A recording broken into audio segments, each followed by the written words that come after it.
All right, everybody, we will get started here. Hello and welcome. My name is Markeisha Everett. I am the Assistant Athletic Director at the University of Pittsburgh, and then I also have the pleasure of serving on the NACMA Board of Directors and want to welcome you guys to our conversation today, Rising to the Challenge. We have some amazing panelists, and what we want to do today is we really want to talk about their journeys and the things that they've experienced. And we hope that today ends up being a conversation that's both educational as well as motivational at the end of the day. I will act as one of your moderators. I will allow my co-moderator to introduce himself before we jump into some things here. Thank you, Markeisha. Again, it's a privilege to be here, to be a part of it. My name is Tyler Jones. I serve as the Deputy Athletics Director at Cleveland State University. And similar to Markeisha, I'm privileged to be here, privileged to moderate this very, very important discussion. Before we get into meeting our panelists, I just want to do a few housekeeping things for us. So for our viewers, you are able to ask questions. There is a Q&A at the bottom. If you want to drop your questions in there, please feel free to drop those questions throughout. There is also the chat function.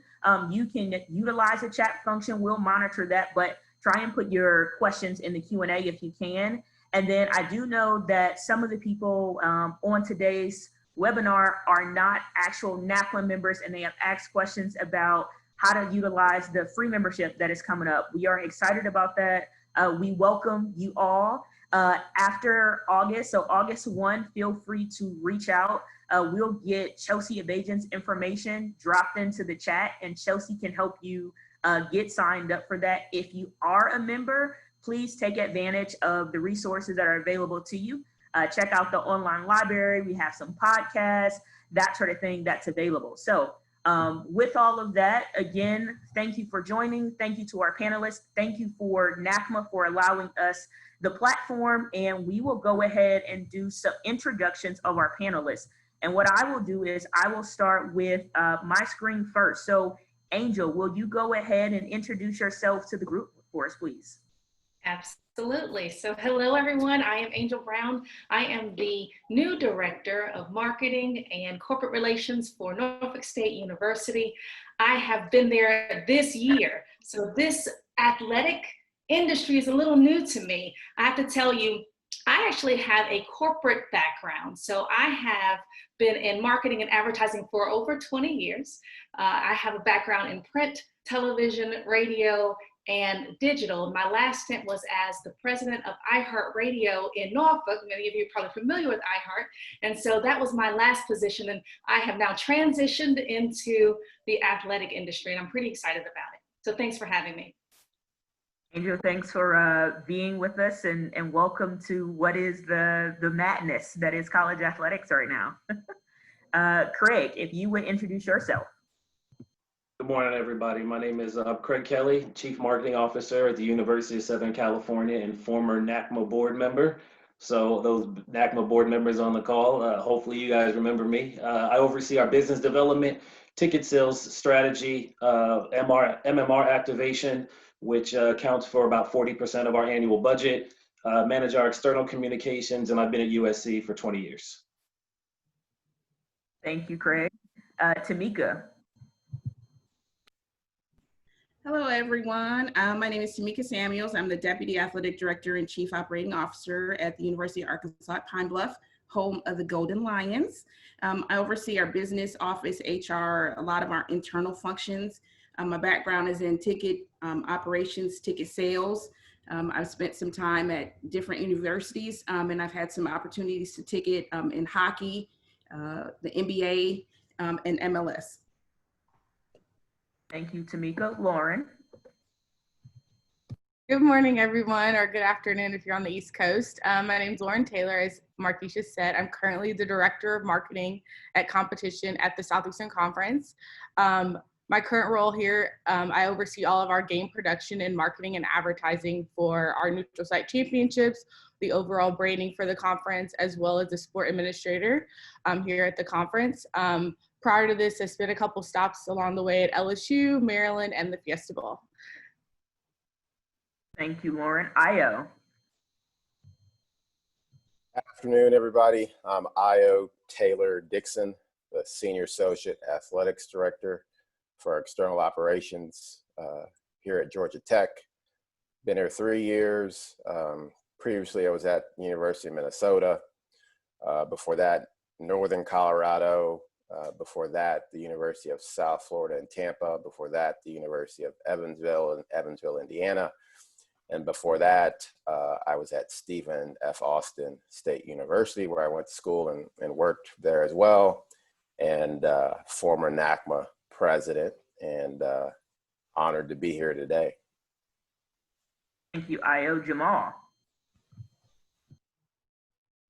Hello, everyone. Good morning, good afternoon. My name is Jamal Walton. I serve as the Associate AD for External Operations at the College of Charleston. I've been doing this for 11 years total in the business. Before the College of Charleston, I worked at the University of Alabama, the University of Oklahoma after that, University of Tennessee, and Savannah State, and started off in Florida State as an intern, and happy to be here, happy to learn, and happy to contribute. Thank you. Last but surely not least, Alfred. Good afternoon to all of our friends on the East Coast, and good morning to our pals in the Central Time Zone, the Mountain Time Zone, and the Pacific Time Zone. My name is Alfred White. I am the Senior Director of Marketing and Strategic Partnerships at the College Football Playoff. There's nothing wrong with your screen. That's a lot of gray hair you see there. I am about to celebrate my 40th year in the industry. I'm a graduate of Texas Tech, where I served in my first job. I went from there to the NCAA. It was while I was at the NCAA, NACMA was born. Myself and a half a dozen or so folks that were in the industry started the National Association of Collegiate Marketing Administrators. From the NCAA, I went to the Southern Conference, worked for the National Basketball Development League, worked at Conference USA, and now I'm at the College Football Playoff, and thoroughly excited about this panel discussion today. Thank you, Alfred. Thank you. Thanks, everyone. As you can tell, this is a phenomenal panel. I mean, over the 100 of years of experience, we're privileged to be joined by such an esteemed group. Before we get started, I want to ask the question I think is really important. How are you feeling right now? So I'm going to start that question off with Tamika. How are you feeling? How are you managing this time? It's been a bit stressful, especially when you're trying to talk about budgets. When we're talking about trying to play football, Power 5 is announcing that they're trying to play each other. So, a lot of our game guarantees are tied to that. So, you're just trying to figure out, what's next. And then also working with the international students, policies that are getting made, what happens to the kids. So it has been, just kind of stressful trying to manage all that is going on. So you're planning for something that you don't even know what's going to happen. You're trying to keep your kids encouraged. I have a niece, and if she was a college-age student, I'd be concerned about if she was a student athlete, how do you safely return these kids to their institutions and not expose them to a virus? I mean, how do we play football? So it's just a lot of, more, you leave out of meetings with more questions, no answers to the questions that you have. And, you just try to, find ways to just manage. You're working at home, so there's no, I could come home and just kind of, tune out. But a lot of times you're working at home, working in the office. So you just try to, turn off your phone, find things to do to just really try to keep yourself, from going crazy with all of this. Really appreciate you sharing that. Io, from your perspective, would you mind sharing how you're feeling, how you're managing this time? Depends what day and what time of the day you ask me that question. I can give you a different answer, but I think I really try to not get ahead of myself and live within the day, because this thing's complicated, right? And I think what I've said a lot of times in different meetings and with peers and friends that I've talked to, friends I know who work in other professional sports, is we all have too many questions, not enough answers, right? We're pretty regimented where things are set, we know the answers, we know how to pivot.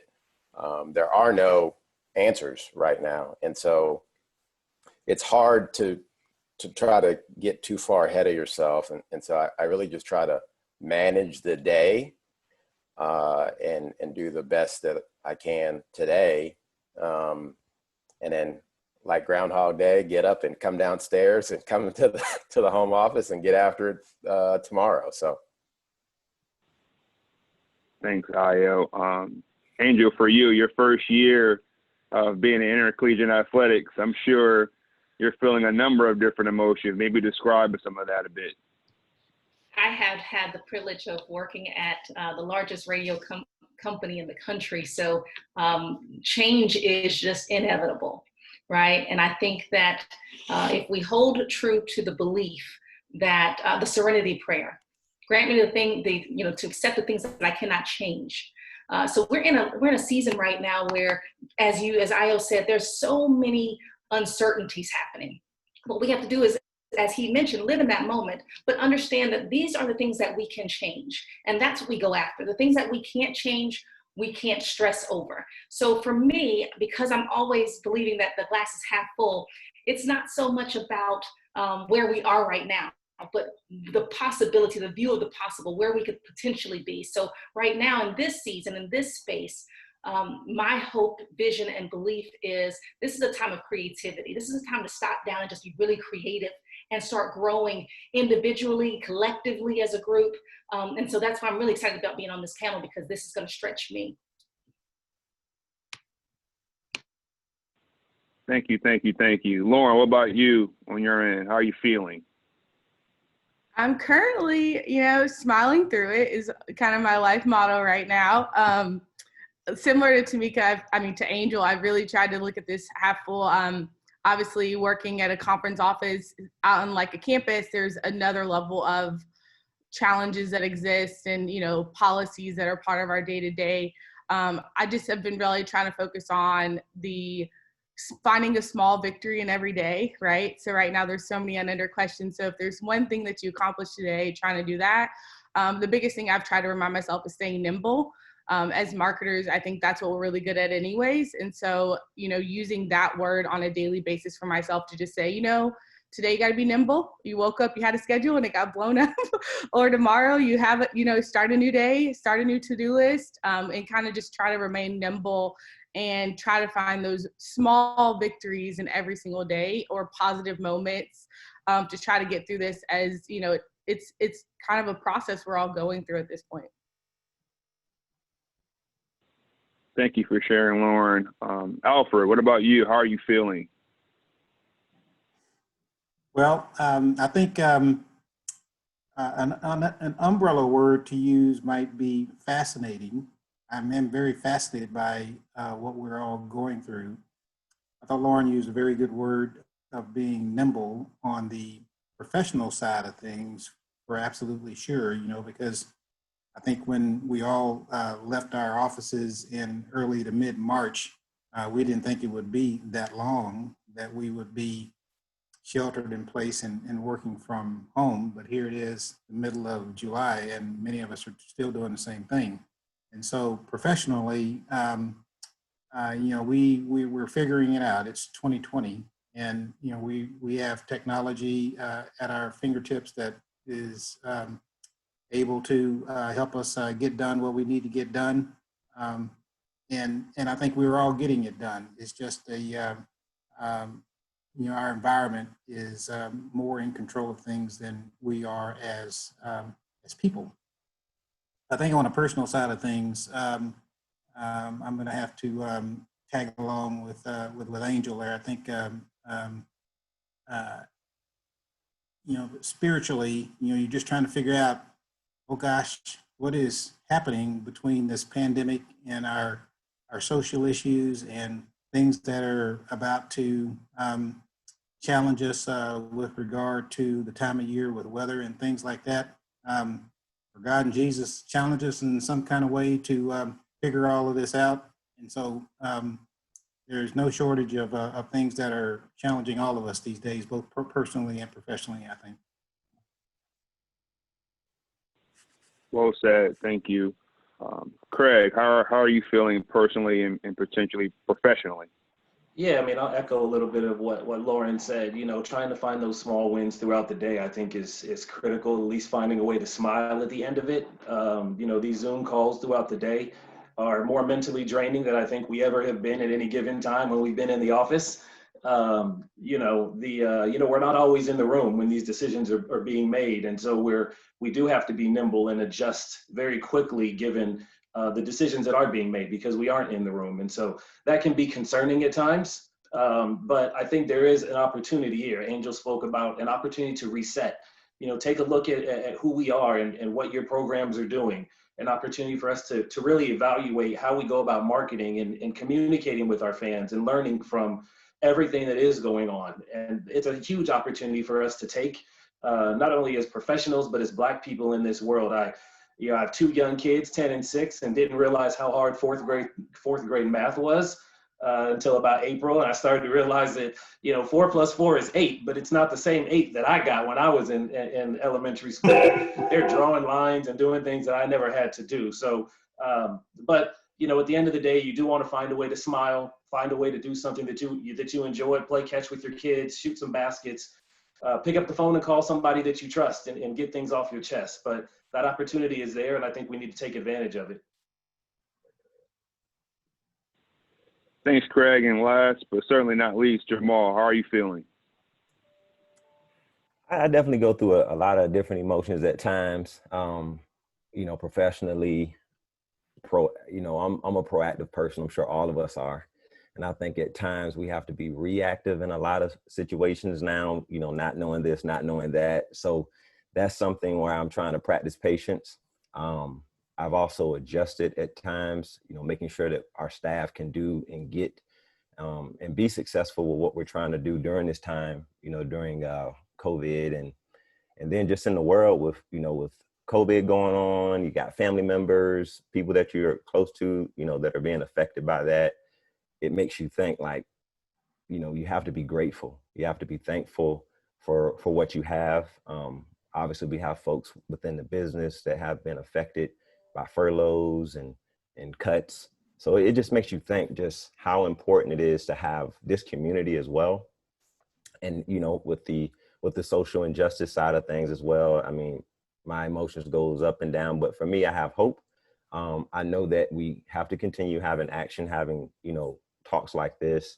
I'm in an interracial relationship. You know, my wife is white, and you know we're bringing up a biracial daughter. So I mean, it's so many things for me that I value, and I want to make it right. But I know it's all about everybody doing things together and working together. So that's it. No, I really appreciate that, Jamal. And to start off the first topic I wanted to toss out there is obviously right now there's a ton of dialogue and discussion, from police brutality to social injustice. I'm curious, as people of color, how are you having these conversations? How are you starting these conversations on your campuses? So maybe share some of your experiences or maybe some strategies of starting the conversation on your campuses. I'm going to start with, let's go with Jamal on this one. What are the conversations like on your campus regarding those topics? One of the things that our athletic department has done in my 3 years, we actually did it last year. We had a diversity training that we have put in place with our staff before everything happened lately in the country. And that was phenomenal because we got to know each other. We got to talk about all of the things, the microaggressions, the implicit biases, and I think it was very helpful for our department. On campus, we have an Office of Institutional Diversity who does a phenomenal job of working and providing resources for all of us on campus. And it's been tremendous because we've grown closer with them a lot more. And they're just a welcoming group. They want to see the College of Charleston be successful. Coming out of this situation currently with the social injustice in the country, there've been some plans that have been in place that President Xu has put together, which are very important, and I'm glad that those things are happening. So there are some actionable things that we are doing, and you know, we definitely spoke with our student athletes to get their point of view, especially our Black student athletes, to know where we need to move forward from here. And Markeisha Thank you. actually Anyone? I was gonna say Markeisha was actually someone I reached out to because I saw some great things that Pitt was doing. So I called Markeisha. I said, hey, what did you guys do there? She shared it with me and we kind of copycatted it. So I would encourage you guys to, you know, we're gonna talk about it, but just learn from others. Does anyone else have something to add, Alfred? Well, I've not had any interactions with any student athletes on any campuses. I enjoy a different kind of role. I don't really get a chance to deal with folks on campuses and conference offices until well into the college football season. But I have seen a lot of articles about what's been going on our campuses, and I'm encouraged that the student athletes thoughts and concerns are being received the way they are. I mentioned earlier that it's 2020. There's been a time in our history when if a student athlete spoke up the way they're speaking up today, they just wouldn't have been received the way they are. And I'm really proud that they are being heard the way they are.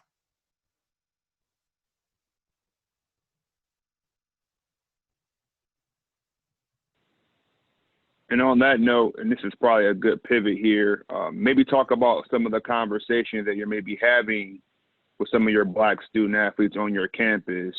What are some of the topics? How are they feeling?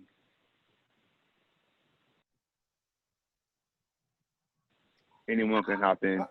I'll let Angel go, and then I can follow up. Aren't you a gentleman? Thank you, sir. I would have to say, so I'm at an HBCU, and our belief, of course, is, we lead by example. Our students are very engaged. What we found is that they needed a platform.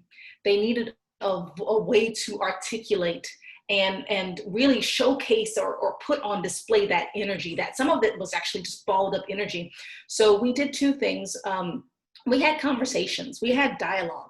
We brought in our police chief, we brought in our athletic director, we even brought in a health therapist, if you will, a psychiatrist who's on campus to really talk through feelings and emotions. And we actually had our coaches on that call. And the important thing in a Zoom call like this, we were able to see their faces as we talked to them and as they talked back to us. And we saw the pleasure and the displeasure of some of the stuff that we were saying, especially as we get older and we start to migrate out of the space of that younger generation. So one of the things that we shared was we need to use our platform as adults who have been successful, who have connections, who have resources, and who've made change in the past, to utilize that to help catapult them into where they need to be. So for us, it was about conversation, and it was really about tell us what you need from us. And so we are not trying to lead them. We are trying to give them guidance while they lead.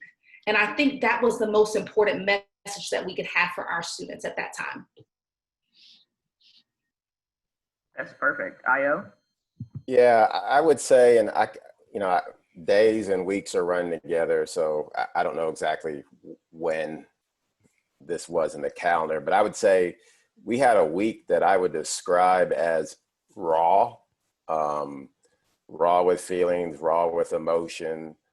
And we had several, I thought, good things come out of that. If you saw the day off initiative to go vote, that came from a discussion our student athletes had with our men's basketball staff. I thought our coaches did a really good job of just listening, because we can't we can't make our student athletes do things that they don't want to do. We can't force change or force actions upon them. If there's going to be real change, it needs to be things that they are interested in. And being able to vote came up in that discussion. And our one of our assistants, Eric Reveneau, you know, supported it to the moon. And so you maybe saw that on some things we did via social media, but also our football coach was very supportive of our football student athletes. If you looked at some of the messaging that we were putting out was aggressive and I would say proactive. We've got Bill Curry was one of our football coaches, and he has a very you know, he can voice over anything and it sounds awesome. It doesn't really matter what it is, right? You need to have him on your phone as kind of your voice command person, but he has a powerful message around the huddle and why sports is so powerful, because in the huddle, in sports, it doesn't really matter where you come from or what you look like. It's just, can you play, right? Can you play?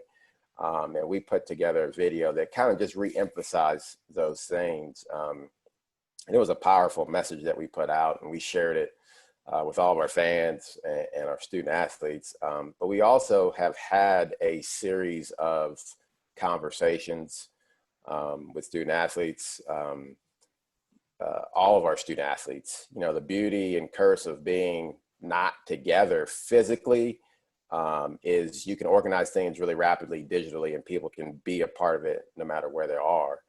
And the first conversation that we had, I remember it was they're every Thursday in the evening, and the first one we had our athletic director on there, we had our president on there, and that one went for 3.5, maybe 4 hours, where everybody got a chance to say what was on their mind, what they were feeling, situations that they've experienced, you know, and as I said to start this, it was raw, hard to listen to those things, because you know that you've seen them, you've experienced them.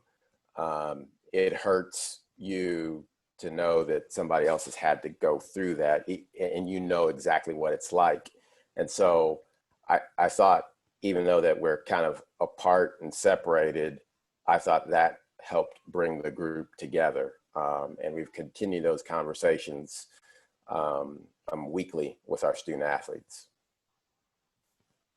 Great, thank you, Io. You know, one of the questions that we got already from our membership, which I think is a really good one, and it's kind of the other side of the coin of this, if you will, right? Like, how do you go about navigating some of these difficult conversations when typically you're the only Black person or person of color at the table? So how do you navigate conversations in a way that it gets across what you need it to from a cultural standpoint, right? But you get the other folks in a room to kind of listen. Anybody want to comment on that? How are you having those sorts of conversations, especially if you're the only one in the room?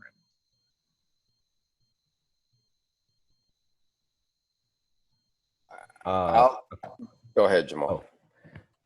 I think you just got to dive into it. You know, you can't be afraid. Speaking up is very important at this time, especially when you're feeling like a lot of people feel. So I think having those conversations, uncomfortable that they may be, with your coworkers, with your employees, are very important. And I go back to, if I know who you are as a person, if I know your heart, and I know it's a good person behind that, you're going to understand if I'm hurting or if I need something from you and you need something from me, we can do this together. So I think for me, you know, not so much even at work, I work out with a group, a workout group, and it's a predominantly white group. It's called F3, and we were on a jog, and one of the guys just brought it up. He said, Jamal, how are you feeling, man, right now? And we had maybe 20 more minutes of that jog left, and we learned so much about each other. So I think it's just a matter of just bringing up the topic and not being scared, you know, not feeling that someone's going to attack you, because it's a two-way street. you know, we have to be open and willing to talk and willing to listen both ways. But I think that's the first thing professionally is, you know, set up a time, you know, whether it's lunch, whether it's someone stopping by your office or even a Zoom call, and let's just get to know each other. Let's find out what things are similarities to you, and what are some things that, you know, maybe differences. And I think from there you start to learn more about the person inside. And I think that's very important is if I know that person who's across the desk from me wants to see me be successful and vice versa, then he or she's gonna be willing to say, okay, you know what, I can see it from this perspective. I can see it from that perspective. And that's always a start. Once you start seeing it from different perspectives, you can move forward. Perfect, thank you. I would jump in there. I think what Jamal said is accurate. You know, I think about, this is kind of two levels of what's going on right now, right? So if you're the Black person, you have a perspective, and if you're the white person, let's just keep it pretty simple. And I think as a Black person, there's a lot of levels of underlying experiences that you feel or have and emotions as part of everything that's happening. And so when it comes to how do you navigate that space, I think you first have to try to like have that internal conversation. Like, what am I really feeling? What do I want out of the situation? What do I want out of conversations? And then, like, as Jamal said, speaking up about it. Obviously, the way that you do that is obviously a huge part of microaggressions that exist, or the masking process that we go through as Black professionals. But I think that's like the first step. And that could be a simple conversation with your boss, your peers, your other Black coworkers, if you do have any that maybe not are in your space, but having like a really raw and honest conversation. We as an office have had some very raw, honest conversations, similar like Jamal said. We've had some systems that are already in place, but during this process, we've had to have some really raw and honest conversations. And the way that I've used in these conversations is by saying, you know, this is what's happening in the world. You all know Lauren as a person. You know who I am, you know my heart. But outside of these spaces, I am still a Black woman. And I think that's an important factor in reality that people have to realize as part of the dialogue is, yes, my heart matters. Yes, who I am as a person and what I've done for this organization matters. But outside of these four walls and outside of the space, there's still some realities that exist within the world right now. And we have to talk about those things. And so sometimes that's difficult, especially as the only person there, but try to find that ally or the person that really can understand what's going on and what you're feeling, and a person that really, really, really, really can have that really difficult conversation to start with, right? Find that person helps you go to the second person and to the third person. And that's how you kind of start that process. I will say it's not going to be easy, but it's definitely a necessary start to do that. And that starts with just speaking your honest truth and saying the realities of what you go through as on your daily basis. Yeah, we often, you know, represent the brand of being Black when we're in the room. You know, everybody's looking at us for, you know, the answer to, you know, all Black people's problems or how we can solve this one particular thing. And it's not always that cut and dry and that easy. But I think it's important that you take the time to listen to the people that are in the room with you. A lot of times they are ignorant to the things that are going on, and they just, you know, you want to save them before they, you know, hang themselves, for lack of a better word, but you also, you know, want to allow them to speak, listen, and then educate them the best way you can on the struggles that they may have, why student athletes feel the way they do, why the world is so passionate about the movement that's going on, and then use it to your advantage. You know, we have an opportunity here to take advantage of the momentum that's going on, because now they're listening back. So once you listen to them and you start speaking back to them, they're listening back, they're listening to you, and hopefully that turns into action for them. And that's for everybody's benefit at that point, not only the Black staff members, but the student athletes as well. And let's just call a thing, you know, on this side of like external, a lot of times we're the only person of color on these conversations when we're talking about fan engagement, ticket sales, operations, and marketing. We're probably the only people in the room. And for me, I've been the only Black woman in the room. So when you start talking about making, you know, changes to how we go about business, you know, I think as a person of color, it is good to be a disruptor in this business, because we bring things to the table from a totally different perspective. We understand what the kids are needing. Our student athletes want to see people that look like them. And so when they come to our campuses, you know, I'm at a HBCU, but I've also worked at a PWI. And a lot of times they've seen me in the hall and they're like, who are you? They don't get a chance to interact with people that look like them. And then as, you know, as Caucasians, we can't be upset that the kids want to see faces that look like them. Like if people want to see people that look like them and they want to have role models that look like them. So there's nothing wrong with what our kids are saying. They want diversity. They are demanding that there are senior leaders that look like them, that can help them navigate through these challenging times, because unfortunately, any one of our student athletes could be Breonna Taylor.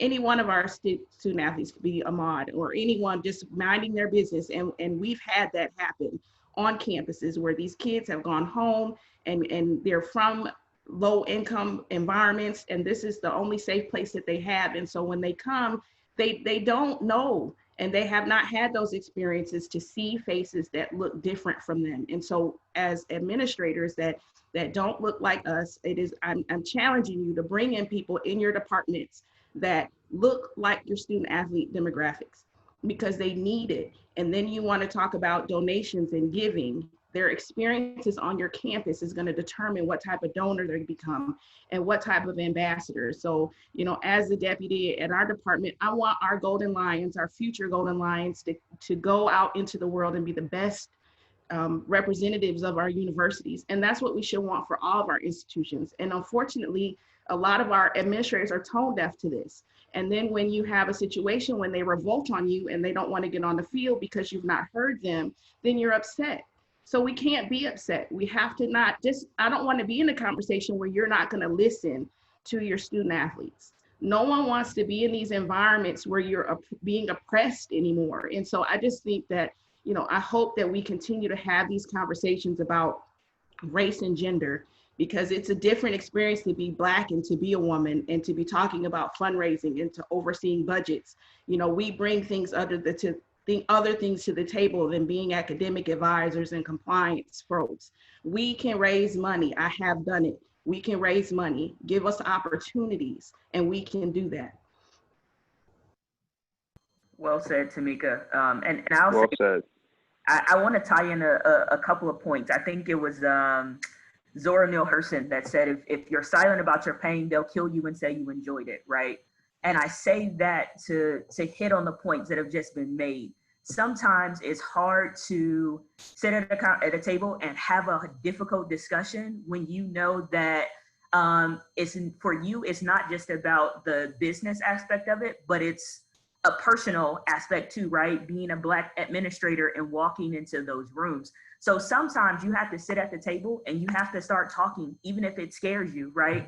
Angel talked about the fact that they're not trying to lead their student athletes. They're trying to give their student athletes a voice, right? Craig talked about the fact that people on the other side of the table, they're now listening, right? So if we don't step in as the adults and we don't follow the lead of our student athletes, and we don't make sure that those conversations continue to happen, then we become part of the problem. So while it might be scary, while you might be afraid, sometimes it's necessary. And I feel like when you have the courage to do something, and I don't know what people's beliefs are, but God's gonna get you through it, right? And I'm a big proponent of phone a friend. If you're not sure how to say it, what to say, whatever, phone a friend, have those conversations, talk through it. And another reason why we wanted to have this panel discussion is because we wanted it to be known that, you know, I think it was Tamika that said, it's not a lot of us on the external side, right? But there are some of us. So the ones that are here, let's lean on each other, let's depend on each other, let's support, let's educate, you know, through it all, because we have to be the ones that step up and follow the path that these athletes have created. They're utilizing their voice and we have to use ours too. Well said, Markeisha. And one thing, and for everyone, and Tamika said it and I wrote it down, is we have to model the behavior that we're expecting our student athletes to own, right? So it's very difficult for a student athlete to be vulnerable, right? To be encouraged. It's hard to do that if we're not modeling that behavior on our campuses as administrators. So I think it's really, really important and prudent of us folks that are in leadership roles to model the behavior that our student athletes need to model, right? They're role models in another different, environment. How can we as administrators model that behavior? Be vulnerable, step up, speak up, right? Be advocates, be allies. Those are all characteristics and behavior that we have to model for our student athletes in our role, because we are the catalyst, right? To Tamika's point, we spark that curiosity in a young man or woman and saying, what do you do? I doubt they would go to a person, maybe they didn't look like them, and ask that question. But now we're affording them the access and the opportunity of saying, hey, you're in this role, share your story. So again, I think it's really important for us to model those behaviors. I also think it's important that when you are with your student athletes, as I've been in this business as long as I have, I was raised to be stoic as a Black person and not necessarily always show emotion. But when you have these student athletes, I think it's important that, you do show the vulnerable side of you, that you can be emotional with them and let them know what you've been through and how you've, navigated the waters. Because if they can see that emotional side of you, I think it comes with a lot more sincerity and a lot more believable. So I think showing that emotional side when you're dealing with those student athletes is critical to moving this movement forward as well. Yeah. Go ahead, Tamika. And our student athletes are seeing their role models, LeBron James and these other professional athletes, speak up in a way that I have never seen. I grew up with Michael Jordan, and he did not delve into these type of topics. And so you're seeing these athletes put their whole lives and their careers and their livelihoods on the line to speak up. And I think that, for me, it's motivation to find the appropriate words to have these conversations about race and gender. And as a marketer, you're marketing these student athletes, and the majority of them are African American. And so it is important to have people in these rooms. Like, I've seen very tone deaf marketing things go out about student athletes, that they're more than just student athletes. They want to be heard. I mean, Texas, their coach came out and to support all of that. And they are more than just a number on Saturday. They go through things, and they want to be heard. They want to be marketed appropriately. And so when you don't have people in the room to have those conversations, it really makes the department and the institution look like it's tone deaf to certain demographics on their campus. Yeah, and if I could just piggyback on that, it sounds like, really the underlying theme here is to be your authentic self. Be who you are. And whether we are at senior, assistant athletic directors or senior athletic directors or associates or directors, we all have the same path. We've all been a student or a student athlete at some point. So the children, the kids, the athletes that we're talking about now, we've walked a mile in their shoes. And I think it's really important that we understand not only where they are, but they also understand where we've been. Hearing that we cannot talk at them, we have to talk with them and talk to them. But I think, as Craig mentioned, you really have to have that vulnerable side with them. You have to let them understand and know that, it's okay to be not okay. Because truth is, we as adults are not okay. And you look at, and Tamika, you mentioned this, you look at LeBron James, you look at Bubba Wallace. Bubba Wallace has transformed NASCAR. Years ago, I couldn't understand why NASCAR was buying my competitive radio station. It was the number one station. It was an urban station. It made no sense to me. Now they have to buy an urban station because of what Bubba Wallace has done. So when you look at how these leaders are leading, our children, our student athletes are the LeBron James of our universities. Our student athletes are the Bubba Wallaces of our university. And so it's important that we continue to encourage them, but we also say we stand with you and in agreement with you, because that's the resources, that's the emotional need that they have and that we have to provide for them. I was just going to mention one thing for those on the panel that do have a seat at the table at the senior staff meetings in front of the AD. Don't forget about your Black assistant coaches as well. That was one thing that I thought was very important when everything happened, to reach out to them, because sometimes they just, your AD's just talking to your head coaches. So think about your Black assistant coaches as well. I learned a lot from just sitting and talking to them, seeing how they're feeling, because they're also the ones that's supposed to be uplifting the student athletes. But if they're not feeling well, sometimes that's not always good either. So it goes not only to student athletes, but just coaches, administrators in general, because at the College of Charleston, I am the only senior Black administrator. So I think it's important that I don't just look at it as, well, I let somebody else do that. No, I think I need to do that, because that's the way you should want to do things when you're in the role of a leader.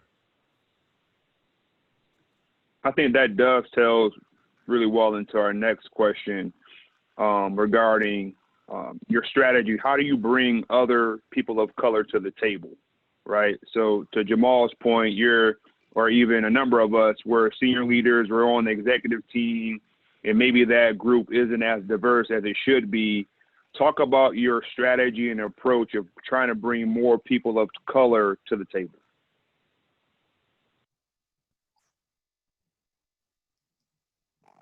I'll talk from the college football playoff perspective.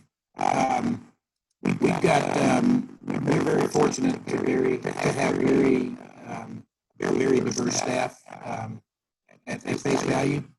And so we've got diversity in every conversation that takes place in our planning for the college football playoff national championship game. And not only is the voice heard, the voice is heard with substantial responsibility. Everybody that is on our team gets an equal voice, and not necessarily at the end of the day the ultimate decision, because we do have a democratic system where that takes place, but a lot of places may not have the benefit of having the kind of representation that we have, and we're very fortunate here at the CFP.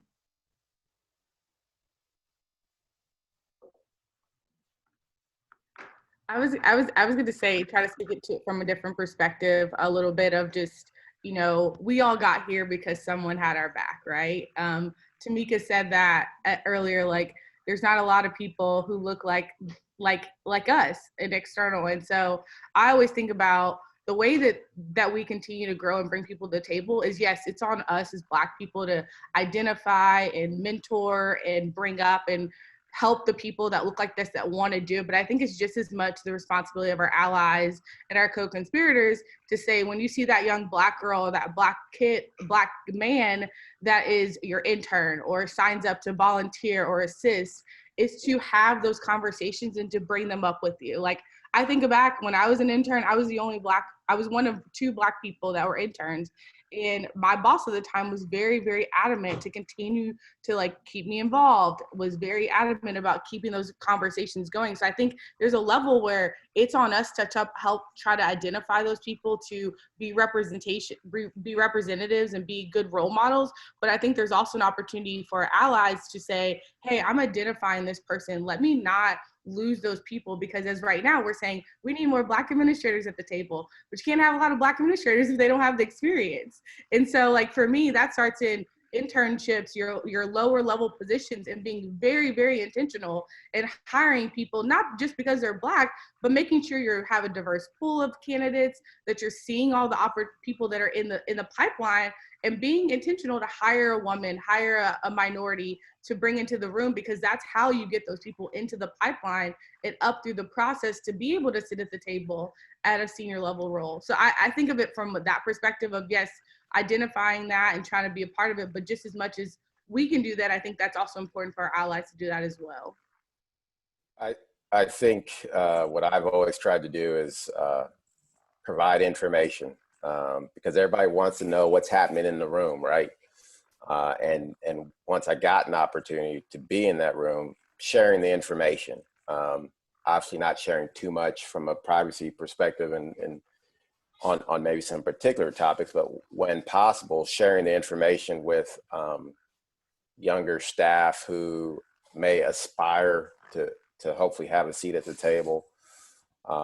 I have made myself available as much as possible at NACMA to talk to younger administrators who want 5 minutes to ask a question, and have chopped it up, so to speak, and have, given them all that I have, right? All that I know at this point in time, and let them take it, process it, and run with it. I won't reveal too much, but, before Jamal went to College of Charleston, we had multiple conversations about what that move was going to be like. What could he expect? Because I was at a different institution at the time, but it was similar to the one that he's at, where he's the only person in the room. So that's the way that I've done it, is to just share information, encourage. I'm one text, phone call, tweet, email, LinkedIn message away. If you just, need a different perspective or somebody else that to talk to bounce things off of, and just ask questions, because everybody needs somebody who, at times, even I have people that I need to talk to at times when you're experiencing different things, to just listen. Because sometimes when you talk through it, you've kind of figured it out, but you need to have that individual. And I think that's the way that I've found to be most effective for myself. Yeah, and I would just say, walk it like you talk it. And if you're going to say you're going to bring up the next generation, when they call you, answer the phone. Because I have had that happen to me in my career. I meet you at the conference and, oh yeah, call me.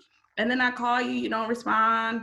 And then you see me at the next conference. Hey, no, because I'm going to keep the same energy. And we don't have time to be sitting here. I'm sorry.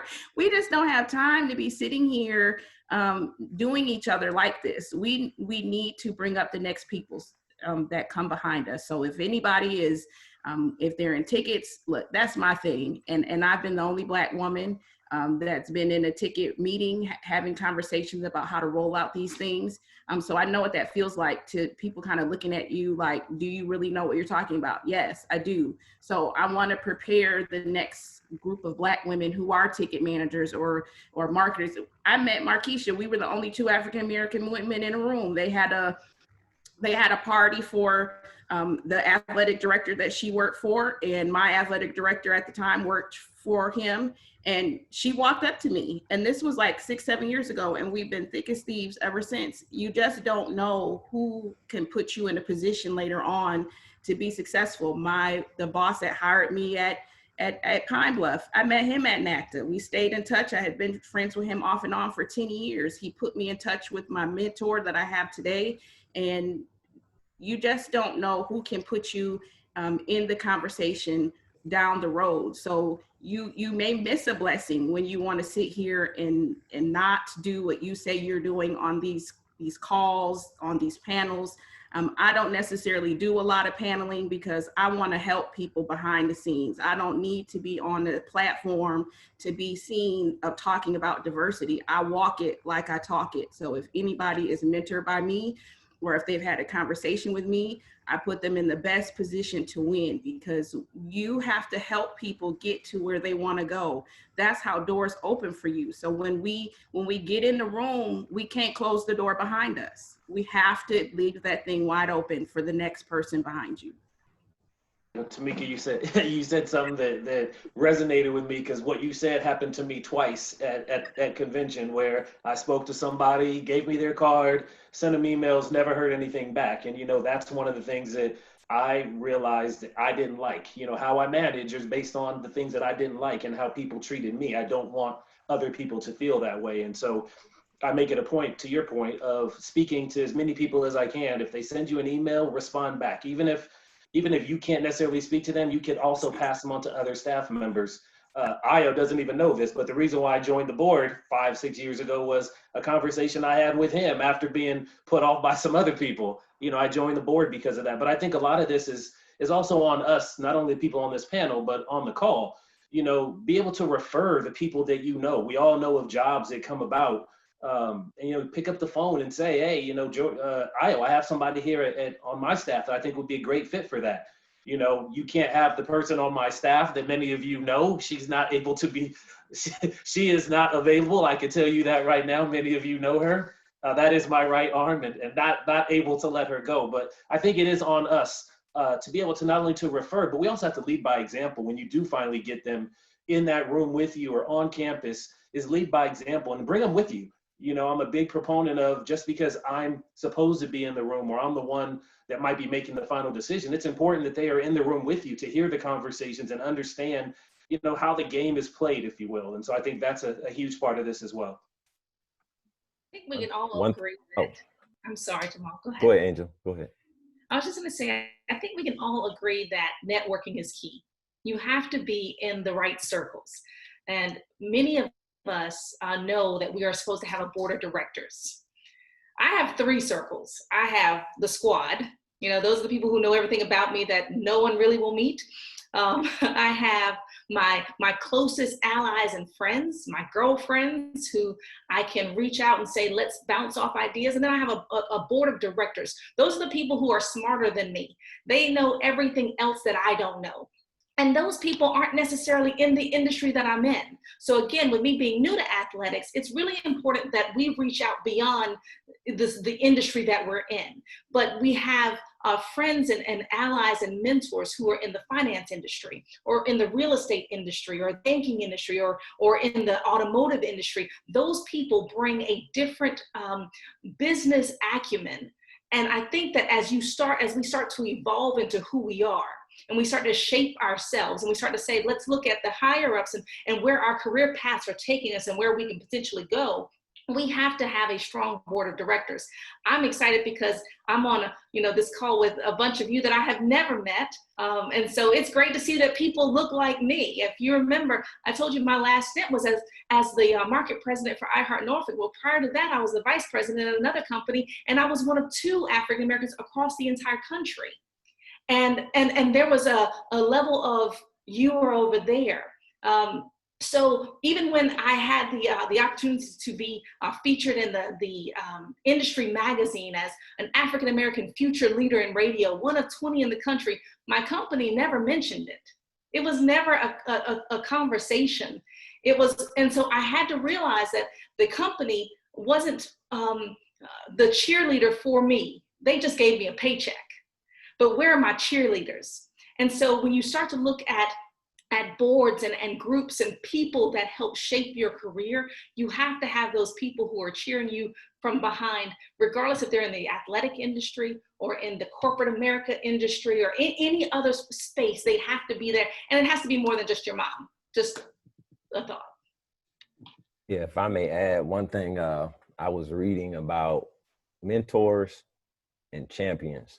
And then a line popped in my head. I actually wrote it down. I said, mentors are needed, but champions are essential. And I was digging more into it, and it said mentors offer wisdom and support. They teach you things. Champions invite you to opportunities, put your name in for considerations. They open doors. A champion is your voice when you're not around. They take more of a risk on you. They've seen your performance. They believe in you long before you believe in yourself. So for me, as I said before, the mentors are needed, but the champions are essential. But what I also learned is a champion finds you. You may find that mentor, but that champion finds you. You know, I'm sure when Tyler was, I'm sure Scott called Tyler and that was his champion. He knew that Tyler could do the job. He knew he wanted to open that door for Tyler. So sometimes when you do what you're doing, others are watching you. And next thing you know, you get a phone call. So keep in mind, you have mentors, but you also want to have champions. But those champions, you just can't pick up the phone and say, hey, I want you to be my champion. You do it through your work. You do it through your effort. Love that. Well, yeah, well said. So Well said. Talking about breaking barriers and going into rooms. We got Alfred and Io on this call, right? So they rattled off where they've been, what they've done, but Alfred was the first Black president of this organization, and he served as president in the late 90s. And then Io was the second Black president of this organization, and that was in the later 2000s, if you will, right? So the two of you have broken barriers, in this business. And Alfred, not only have you served as the first Black president, but you are also in the NACMA Hall of Fame, right? So talk about your mentality then going into this as the first Black president versus maybe what you're seeing now that's different. And then I'll come to you and do the same. Well, thank you very much for bringing everybody's attention to those experiences of mine. I was very humbled and honored to be the first Black president of NACMA. I think something that I learned along the way by some of my mentors was, and I probably should have said this off of the top, that not one size fits all. You know, every one of us has a story. Every one of us has been successful.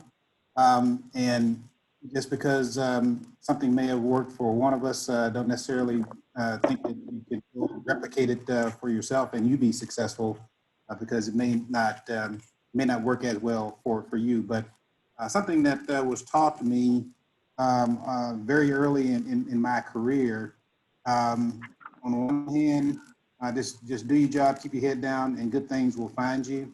On the other hand, and we've talked about this on this call and on this panel, is to make sure that you're networked properly, because there needs to be a little bit of visioning for where you are and where you want to go, and there needs to be planning for how you're going to get there. And I think Angel really nailed it on the head with these three groups that she surrounds herself with, because she's already been real successful. She's going to be real successful, and everything that I've heard many of you talk about today has happened to me over the course of my career. Being the first NACMA president of color back in the 90s was significant for me. It was not something that I launched out to go and have happen, but I believe that it happened for me by and large because of the network that I maintained at the time, that basically made it happen for me because they felt like I had earned it. I think there is a lot of value for certain individuals and certain groups of individuals when you can earn things, and not necessarily earn things because of what race you might represent, if that makes sense. It does. Io, coming in, Alfred served in the late 90s, you more so a recent stint, so different times, if you will. Talk about, kind of your thought process as you were stepping into that role and helping to lead an organization, especially knowing that you were only the second Black person to do that. That's how much time do we have for me to answer this one? No, I was well aware of who Alfred was, and that he was the first one, even though I didn't really know him. I remember I had called him. I was doing some research, and he was at the Conference USA at the time. And he may not remember this, but I was just that guy who would always have to do projects, and I would just pick up the phone and call people or email. And we talked one time when he was at the Conference USA. But for me, I wasn't naive to the fact that I was going to be the second one. But what I wanted to do was, some people who've worked with me have heard me say this from time to time. The details and how we handle them, no matter how big or small, will determine how successful we'll be. And what I wanted to do is I wanted to be able to know everything frontwards and backwards like it was a game script, okay? When I used to write game scripts, I used to memorize them and know when everything was supposed to happen without even having a script. And I could, if you asked me a question, I could tell you when exactly it was going to happen and why and where it was coming from. It was memory. I approached being NACMA president the same way. You know, I was deeply prepared for every conference call, every meeting that we had, every agenda that was set, intentional about the programs that I would try to suggest. What I wanted to do as I look back is I wanted the organization to have as much success as possible. And, you know, fortunately, NACMA's had a ton of success. And I didn't want to look back when 10 years from now we're looking and you're seeing the growth chart, right? I didn't want there to be a little dip and you look in that year that there's a dip. Oh, that was the year Io was president. Oh, I get it, right? And then it went back up. I wanted, if anything, it to take another step up, right? And to continue to blaze the trail. So I was so intently focused in on my preparation, leading the organization, trying to stretch us from a mindset and goal, which is hard to do because we already stretch ourselves kind of naturally as NACMA members.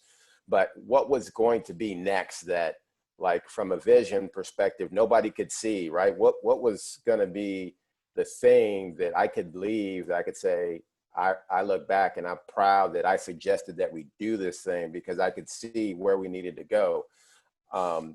Because there needs to be a third NACMA president, right? That looks like me and looks like Alfred, that does better things than I did when I was president and when Alfred was president. And you want to kind of leave that legacy. I took it super seriously. I don't know how many conference calls that we have, you know, the monthly calls, the weekly calls, and the meetings with other organizations. I wanted everybody who was a member of NACMA or an officer or another board member to be proud that I was the president, regardless of my skin color. And I was willing to give myself to everybody because I knew it was bigger than just myself. And again, I took it extremely seriously that I had that opportunity to be the NACMA president, and I think we did some good things in the time that I was there. Perfect, thank you, Craig. I'm gonna go to you. You know, when you talk about minorities on the external side of things, obviously it's a few of us. It's enough of us, but it's few, right? And when you talk about career opportunities and career moves, you have somebody like myself who, in order to move up, I've moved on, right? You've been in this business 20 years and you have constantly reinvented yourself at USC and you've climbed the ladder there. Talk a little bit about that experience for you. Oh man, how much time do I have? Kind of like Io. Yeah, it's been 20 years and it has been a rather difficult road at times, to be completely honest with you. You know, just 10 years ago, I was, you know, one of the only Black person in the room, but not only the only Black person in the room. I mean, there was an age gap of 15 to 20 years with those people in that room, which made it that much more difficult. You know, not everything is, you know, overt racism and prejudice. You know, sometimes you can see things and have to handle that differently. And how I carried myself through this entire process has been key. One of the negatives for me, to be honest, has been, while I've been at SC, I've never had anybody at my level that I could reach out to, that I could speak to openly about the issues and concerns that I may have. And it wasn't really until the last 4 or 5 years where I felt like people on this panel were people I could pick up the phone and call and talk about, you know, the issues that I'm having and concerns that I have. But I've had to stay true to myself. I mean, Angel brought up, be your authentic self. I never deviated from who I was. I stayed the course. I knew what was right. There were times when I was looked over for my current job twice by people that don't look like us. And I stayed the course because I felt strongly about my ability to do the job. Since those people have left, I've completely changed our business model and done things completely different because of how I feel we should operate our business. And so I would say to the group is stay the course, always be your authentic self. You know, Jamal said it, champion people but beneath you, champion them, you know, let them be your voice, be their voice as well. Let them lead at times. You don't always, I'm going to get there. I tell my staff this all the time. At the end of the day, if we're successful and we hit revenue goals and we do everything we're supposed to do, I'm going to get the credit because I'm the boss. But I want them to know that they were part of the process. They can be in the room with me. That doesn't mean that I'm less of a manager or less of a CMO. I just want them to understand how and why we do the things that we do. And I stay true to myself the whole time. And I'm fortunate to have a amazing support staff, my wife, and people that work for me and with me. And so it was hard. It's been fun. But like I said, it's the prejudice and racism isn't always overt. It's not, I was paid half as much at one point. And if it wasn't for a document that I came across, I would not have been able to get what I feel I was justified to get. So stay the course, be your authentic self, and ultimately never really forget where you came from. And I think that'll always work out for you. Thank you. Well said. Well said. And I have a question. This is one we're going to keep it really real here. I think in our community there's this notion of you only get one shot, right? As a person of color, in a role of influence, right? You get one shot, and if you fail, you don't get another one. And that's an indictment not on you, but for other folks that look like us. Maybe talk about that. Do you all feel that? Have you experienced that? Maybe chat about your anxiety. I know I have a little bit of anxiety, but A, is that true? Do we feel that way? And then B, talk about that pressure. Tyler, I'll chime in. I think I have in the past subscribed to that notion. But for someone who has experienced several roadblocks, I'm not going to name where I was when this happened, but I have, before this was a Me Too movement, I have experienced racism, a hostile working environment that almost ruined my career. And to be quite honest, the information that I documented and provided led to change at this particular institution. So not only am I back in the business, I'm the deputy. And I work hard every day. I put my student athletes first. I look to to help people navigate through these challenges because microaggressions are real, overt racism is real. People don't want to see women sit in seats of power. I still feel that. I still experience that. I helped run a football team. I've helped with all of our sports, but to have a seat or a voice, to have a football coach who not only championed me, helped put me in the position that when there was transition, spoke up for me. So your coaches can also be your champions. I'm not saying that my journey has been easy. Navigating through a transition when your boss is, let go for, whatever reasons. They're looking at his administration like, where y'all, whatever, for whatever those reasons, people want to do whatever they want to do. But I've had people, because I treat people with kindness and do the things that I treat people how I want to be treated. And you help people get to where they want to go. And for this is not necessarily race. You have to subscribe to something higher than who you are. And for me, that's God. And he's put me in positions that not only when I bounce back, I came back better than I've ever been as an administrator. I don't ever forget about some of the things that have happened to me. I try to help people avoid these type of pitfalls. I used to think that, just go anywhere to get your foot in the door. No, you need to go find out what kind of culture these people have, because a lot of times I believe if I'm not the right fit, I'm going to believe you that I'm not the right fit. And I'm going to look at the department and see what the makeup of the staff is, because I've been in that type of environment and I've had to be someone I'm not, and it's led me to not be successful in my role. And I promised myself that if I ever got another opportunity to get back into athletics, that I was going to be who God ordained me to be. And you're not going to just tell me who I'm supposed to be. I know who I'm supposed to be, and it's helped me get to the places that I want to go. So I'm going to tell my young administrators, you be you and do you. And if they don't like it, go find somewhere else, because there's another environment for you that will help you prosper. And I from my own personal experience, I wasn't a fit where I was at. but I'm a fit where I'm supposed to be, and God will open up the right doors for you. So I don't believe that for myself, but I do know in certain instances that is true. So I'm not naive enough to say that that's not the truth. But so there are certain instances where, you know, we get a shot, but I'm just going to believe in something better, higher than me, that if I do make a mistake again, that another door is going to open for me. So I'll answer that maybe in a little bit of a different way, with maybe a different scenario. So anybody who kind of knows me, who's talked to me, when they say, hey, what do you want to be when you grow up, or what's your goal? It's to be an athletic director. And so somebody who was helping with a search called me about an opportunity that I wasn't that excited about, but I knew the individual who called me about the search, so I listened.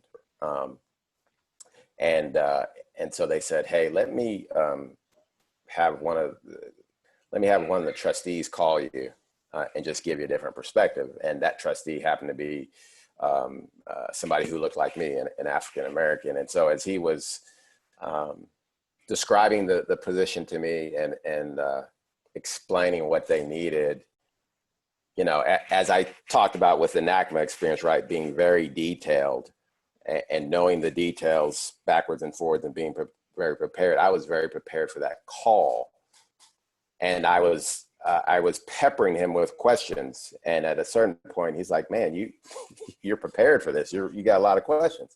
And I said to him in that call, when I was laughing, Tyler, when you said this, as I was asking him all these questions, I said, look, I'm only going to really get one shot to get this right.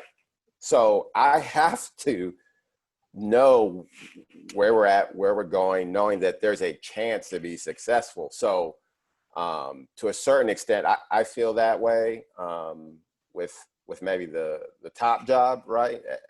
If that's your goal, if that's what you aspire to be, an athletic director, I do feel it's being in that role is harder to morph yourself. And you just, you know, you got to be selective about the right opportunity. But more so, like how Tamika said, being around the right people is more important than maybe exactly where you're at. But I laughed when you phrased that question, because I said that question, I phrased it that way to a trustee at an institution, like, I'm only getting one shot. So I have to be 100% sure in my mind before we go down this road that there's a shot. So. Right. So we got about 10 minutes left. We have a couple of questions from the audience. And it's really about allyship, right? So what I'll propose to our panel here is, as we're going through these things, and we're trying to have these conversations, and to Craig's point, you know, the people at the other side of the table is listening, right? So now the people on the other side of the table is asking, how can we help? So my question to the panel is, how can our white allies help us further these conversations and or alleviate maybe some of the pressure and stress that we feel as Black administrators? I'll jump in and just say the first thing they have to do is speak up and speak out, because the conversations that happen in front of us as African Americans are not necessarily the same conversations that happen when we're not around, right? So it's important, I believe, that whatever side you're on, that's the side, and that's where you rock. And so we stay on that side. And so when you're in a situation, and for our allies, and I appreciate our allies, because if you look at some of the videos that are out there, and if you have been in some of the marches, I have been in some of those marches, and we have a rainbow of people that are supporting the movement, the Black Lives Matter movement, and the Me Too movements, and the race for equality. And so I believe that when the best way that they can help, that our allies can assist us, is not only to stand with us when we're present, but stand with us when we're not.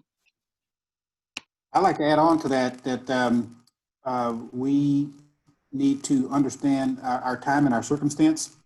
You know, Angel just talked about how a lot of the protests and marches were very diverse.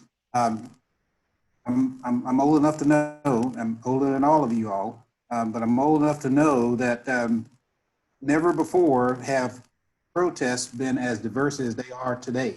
I think we've got the ear and the attention of as many different looking people as we've ever had in the history of the United States. So the time is now for us to seize the opportunity to make a difference. You know, if we don't, shame on us in our own fault, in my opinion. Thank Yeah, you, I would Alfred. also, oh, sorry. Go Markeisha, ahead, Kurt. Oh, I would also say, yeah, I mean, you know, what Angel said is important. You need to speak up, but also you need to listen first, because what we can't have you do is go in there and misrepresent us also. So you need to really understand what it is the movement is about or what you want to help with, and just make sure when we're not in the room and you are attempting to represent us, that you're speaking the truth. You believe in it, but you're representing us the right way, the same way we would if we were in that room. Yeah. The only thing Absolutely. that's really good, Craig. The only thing I would add is similar to what Jamal was saying about champions and mentors. There's a really good video if you get a chance. Benita Love, she did a speaking at C-SPAN, and she talked about co-conspirators versus allies, right? So allies are obviously people who have educated themselves, they have listened, they're learning. Co-conspirators are the people who make the change immediately. She told this story, if you may remember this, the South Carolina, there was a woman who took down the Confederate flag from the South Carolina monument. And part of the story she told was there was a guy who was older, didn't look anything like her, and he was right next to that pole as she climbed it. And when there was a moment the police decided that they were going to come and take her down from that pole, he stuck his hand on the pole as to not harm her because they were going to use a taser to bring her down the pole. That was a moment of being a co-conspirator, right? Like he stepped out in front of her to take that from her. To me, I think that's how we make the change. It's how can you go from learning and listening and talking about it to actually action, right? And that action doesn't have to look like, you know, sacrificing yourself or doing something outside of your control. It could be as simple as saying something in the room that's wrong, speaking up when someone says something incorrectly, when one person says something and somebody else says the exact same thing, saying, thank you for saying that. But if you remember, Craig said it first. You know, like speaking up and using your power in those rooms to try to take, obviously learning and listening is important, but take it up a notch and realize how can you use your power in those moments to be the change that you want to see and that you believe in. And that's how we get that to that next level. And that could be an intern, that could be the athletic director. That looks different in every space. That could be your core group of marketing staff, but that also can be a large athletic department. So that's how I try to think about it and how you could do those things. And obviously there's 1,000 educational tools right now with movies and podcasts and, you know, sermons, and which can be, I'm sure, overwhelming, but I think you just have to start somewhere and try to make it part of your daily life and not just a one moment thing, and part of your daily movement is where we're going. Perfect. Well said, Lauren. And I'll just add to that too. Do your research. Like Google is free, y'all. Like we use Google for everything. Use it for this. You're seeing things, you're hearing things, you're not familiar with it. It's okay to like reach out and ask somebody. But also, if you Google those same things, if you're on social media and you see a conversation happening about something, follow that. Look at what people are saying. It'll give you some context. Then go Google that, and I'm pretty sure it will help you lead to a deeper understanding of what it is. So we have about 5 minutes here. Alfred said that he had a recommendation, so I want to kick it to Alfred real quick and let him say his piece, and then I'm going to go around the panel and just say one parting piece of advice for our folks listening in today. So Alfred.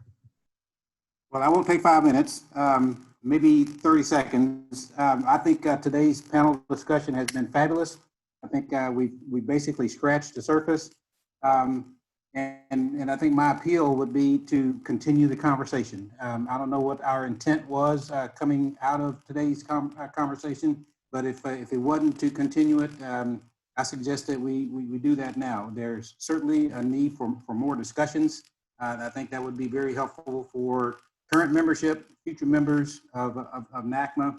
And I think also we should distribute contact information for all of our panelists, or put our LinkedIn addresses in some kind of communique and get it out to all of the panelists.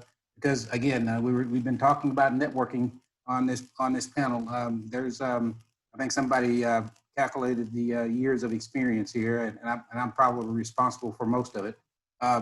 You know, we should share our experiences and be available to give advice and counsel to all of the young professionals out there that are wanting to prosper in our industry. Well said, Alfred. Thank you. Angel, parting device or advice or words of wisdom that you want to leave with the folks listening in today. Yeah, the only thing well, again, thank you for allowing me to be on this panel. This was absolutely amazing and always exciting to be with amazing people talking about, you know, really issues that really affect us in that matter. The one thing that I probably would leave with everyone is not only just be who you are, but love who you are and then love those around you. It's, again, as I say all the time, it's okay to say that we're not okay. It's just not okay for us to stay in that space. So reach out, and I agree, Alfred, let's exchange numbers, reach out. If it's no more than me to call Lauren and say, hey, I've just missed Louisiana, how about you? You know, but let's just reach out to each other and support each other, because we as strong people, well, we need to, you know, we need strength important to us as well. So that's what I would say. Thank you, Angel. Craig. Sorry. Muted, unmuted, clicking too many buttons. I would say, you know, don't put a ceiling on yourself. You know, always strive to reach that next level. We've all done it. We've all are here for you and here to support you. Don't think that, you know, you reach a level and there's no further place for you to go. It might be in sports, it might be out of sports, but don't put a ceiling on yourself. Opportunities are endless, and take advantage of them. Thank you. Tamika. One, thank you for allowing me to participate in this panel. I think, you know, keep doing the work, keep networking. When you get an opportunity to get on the platform, you know, make sure that you're educated. I think Craig had mentioned that. You got to make sure that, you know, let your work speak for you, and then the doors will open for you. So, you know, I just say continue to do great things, you know, network with people. That's the only way you're going to really find out how opportunities are, you know, jobs are coming open and kind of what kind of culture. And just really just continue. I hope to continue this conversation, and, you know, maybe this leads to a larger platform on NACTA where we have an open dialogue about race in athletics and being more diverse. Thank you, Lauren. I'll echo what they said. Thank you guys for putting this together. Excited that we're starting some dialogue and starting some conversations to continue to grow NACMA. I would just say, as part of where we are, as we navigate where we are, the current country with COVID and racial injustice, I think it's okay to change your mind, to grow, to change. I want to say that. I think that's so important. You know, we live in a cancel culture. I hate saying that, but it's okay to really learn and change your mind and have different opinions because of what you were maybe ignorant to or didn't know.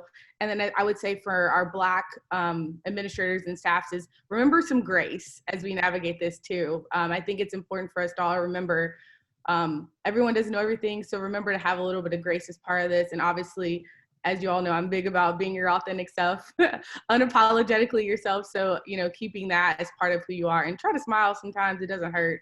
It takes a lot more to have a frown than a smile. So some people just, you know, they have resting vitae, so Lauren and I do. So Jamal. Awesome. Couple actionable things. There is a program called Return on Inclusion. It's an online learning leadership certificate that's being offered on September the 1st. There's a series of modules that you can take to receive a certification. That's something that I want to learn more about from the inclusion and diversity side. Also, effective August the 1st, there's an athletics diversity and inclusion designee that should be designated throughout all athletic departments. I think it would be great for all of us to find out who that person is. I think it's important, just as we know our SWA and our FAR, we should also know who that athletic and diversity designee for our student athletes. And I love quotes, and I'm always big on what more can you do? I always try to do more, so I'll leave you with this. The man who does more than he is paid for will soon be paid for more than what he does. Thank you, Jamal. Ayo. Thank y'all. So I had to follow a quote, huh? So a couple of really quick things. Obviously, thank you for including me in the discussion. It was a pleasure to add to the discussion, hopefully here today. You know, don't feel like you're alone. If you're going through some challenging times, challenging days, challenging moments, there's a lot going on right now, from the social unrest to what's going on with COVID, to what's going on with our families, to what's going on just with you upstairs. Don't be afraid to ask for help or to try to have a discussion if you're struggling, because we've all heard this word unprecedented. It is unprecedented, and there's no answers to this. We're figuring it out day by day, minute by minute, as more information comes out. And sometimes the information is coming out on social media, so there is no time to prep and walk people through what's happening. It's rapid fire. So be cognizant of that and be able to be flexible and nimble. And then the last thing I'll add is, don't just reach out to people when the house is on fire.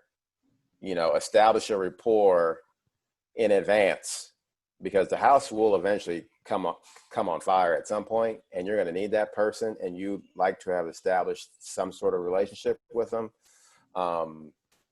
That's just my biggest thing. I will help and listen to you and talk to you and try to give you a different perspective, but just don't call me all of a sudden when the house is on fire and I hadn't talked to you ever.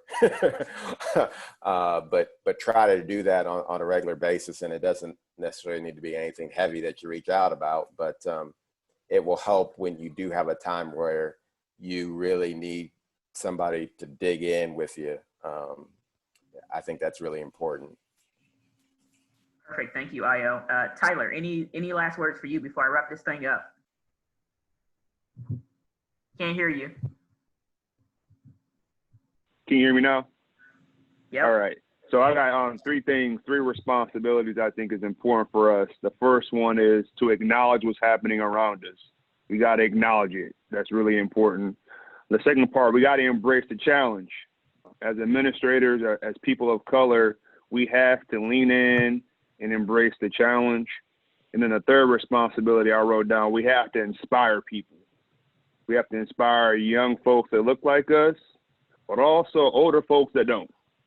So it's important for us to inspire people to have the conversation. So again, acknowledge that it's happening, embrace the challenge, and inspire others. Perfect. Thank you, Tyler. Thank you again to our entire panel. I appreciate you guys so much for taking this time out to not only be on the panel, but prepare for the panel. So thank you. Thank you to the entire NACMA organization, past, present, and future, for allowing us to platform, but most of all, doing the work before then so that we can take advantage of moments like this. I will drop contact information as well as some of the resources discussed on the NACMA online library, so that way everybody whose members have access to it and have follow-up information for this call. So again, thank you all again. Have a wonderful rest of your day. And